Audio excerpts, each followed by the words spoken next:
नारायण साईं को इस वक्त मेडिकल चेकअप के लिए ले जाया गया है। इससे पहले वो क्राइम ब्रांच में था, जहां उसके साथ घंटों पूछताछ हुई।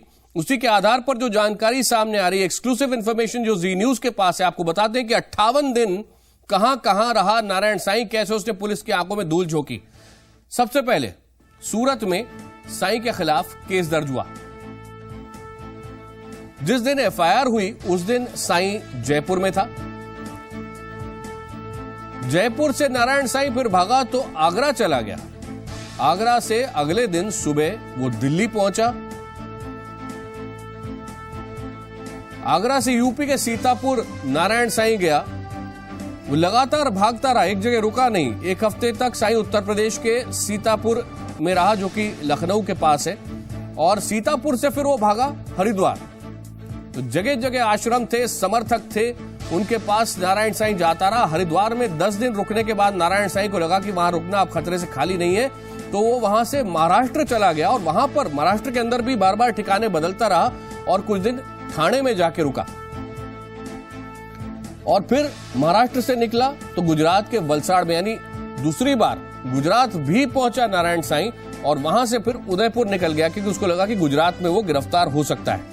और वहां से दिल्ली के रजोकरी आश्रम में नारायण साईं रहने के लिए आया, और जब मीडिया को उसको भनक निकली तो वहां से भागा और पंजाब के लुधियाना जा पहुंचा।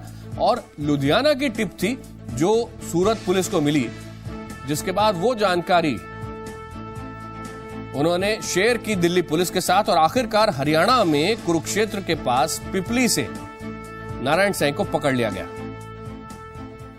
नारायण साईं की गिरफ्तारी से उनके समर्थक ओम जी महाराज पुलिस से खासे नाराज हैं। ओम जी का कहना है कि नारायण न केवल बेगुनाह है, बल्कि उनका अपहरण किया गया था। कोई क्रिमिनल नहीं है, वो कहीं भाग नहीं रहे थे। उनको किडनैप करके रखा हुआ था, उनका जान खतरे में पड़ा हुआ था। नरेंद्र मोदी को संडे को मुझे जब वो दिल्ली में मिले, तो नरेंद्र मोदी को मैंने कहा कि उनका जान खतरे में पड़ा हुआ है, आप उनको कोऑर्डिनेट करके आप गिरफ्तार कीजिए। उन्होंने दिल्ली पुलिस के साथ कोऑर्डिनेट करके सूरत पुलिस ने गिरफ्तार किया है। गिरफ्तार कल ही कर लिया था, लेकिन दिखाया आज है। इस वक्त आइए सीधे चलते हैं, हमारे दो संवाददाता हमारे साथ हैं, राकेश त्रिवेदी और जितेंद्र शर्मा। जितेंद्र, ये बताएं कि कितने घंटे की पूछताछ नारायण साईं से हो चुकी है गिरफ्तारी के बाद से, और क्या बातें सामने आ रही हैं? देखिए, कल रात को करीब 10 और 11 के बीच में कुरुक्षेत्र पिपली के बीच में नारायण साईं को क्राइम ब्रांच ने हिरासत में लिया था, और उसके बाद यहाँ दिल्ली पहुंचे और रात को 1:30 बजे के बाद से सवेरे तक उनसे पूछताछ होती रही। और जो सबसे पहला काम था जो क्राइम ब्रांच का, वो यही जानना था कि आखिर इतने दिनों तक किस तरह से वो धोखा देते रहे पुलिस को। हालांकि जो भी जानकारी दी है वो सब जानकारी हम भी लगातार बताते जा रहे थे अपने दर्शकों को। राकेश त्रिवेदी सूरत से इस पूरे मामले को कवर कर रहे थे, और हम लगातार इस बात की जानकारी दे रहे थे कि जैसे ही मामला दर्ज हुआ उसके बाद वो आगरा, दिल्ली, और क्योंकि दिल्ली के अंदर जब वो छिपे हुए थे उस दौरान क्राइम ब्रांच ने छापा किया था, मारा था, और हम सब भी उस जगह पर गए थे जहाँ पर उनके छिपे होने की सूचना मिली थी।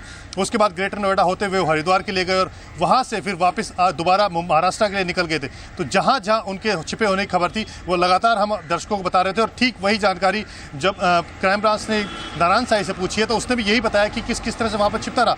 जो सबसे मुख्य कारण था जो इसके छिपे रहने का, जो पुलिस ने बताया कि ये कोई भी फ़ोन इस्तेमाल नहीं करता था, क्योंकि कोई भी अगर लोकेशन जाननी है तो उसके लिए सबसे ज़रूरी है उसको सर्विलांस पे लेना।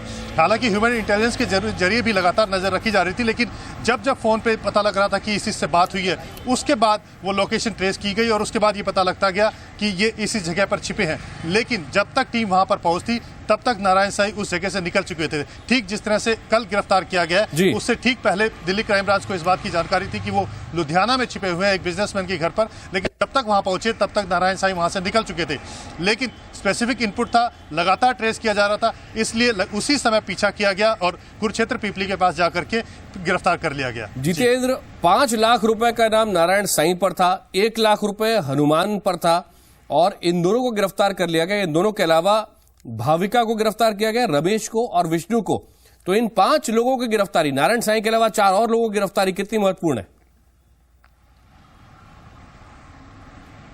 देखिए सबसे महत्वपूर्ण है, क्योंकि सबसे महत्वपूर्ण है नारायण साईं, जिसकी लगातार तलाश की जा रही थी, जो लगातार पुलिस को चकमा दिए जा रहा था। मामला दर्ज हुए 58 दिन हो चुके थे, लेकिन उसके बाद से लगातार छिपता फिर रहा था। ना सिर्फ छिपता फिर रहा था, बल्कि जो भी लोकेशन थी वहां पर पुलिस के पहुंचने से पहले ही निकल जाता था। इसका सबसे जो खास साथी था हनुमान, जिसका नाम कौशल है, लेकिन उसको हनुमान के नाम से जाना जाता है। उसके ऊपर 1 लाख रुपए का इनाम था। इन दोनों की गिरफ्तारी काफी अहम है। हालांकि 3 और साथी पुलिस ने गिरफ्तार किए हैं, जिसमें एक नाबालिग है और जो बाकी जो 2 है रसोइये और ड्राइवर, ये उस गाड़ी को लगातार चला रहे थे जिसमें नारायण साईं सफर कर रहा था। हालांकि गाड़ियां भी लगातार बदली गई, कभी टोयोटा फॉर्च्यूनर थी, कभी टोयोटा कैमरी, कभी टोयोटा एल्टिस और कभी टाटा इको। तमाम तरह की गाड़ियां नारायण साईं ने बदली हैं, ताकि किसी भी एक गाड़ी से पहचान में ना आ सके। अगर लोकेशन पता भी लग जाती है या गाड़ी के बारे में पता भी लग जाता है कि इस गाड़ी के अंदर सफर कर रहे हैं, तो उसको छोड़ करके दूसरी गाड़ी में चले जाएं। जो भी तरीके हो सकते थे छिपे रहने के लिए, बहुत धन्यवाद इस जानकारी के लिए।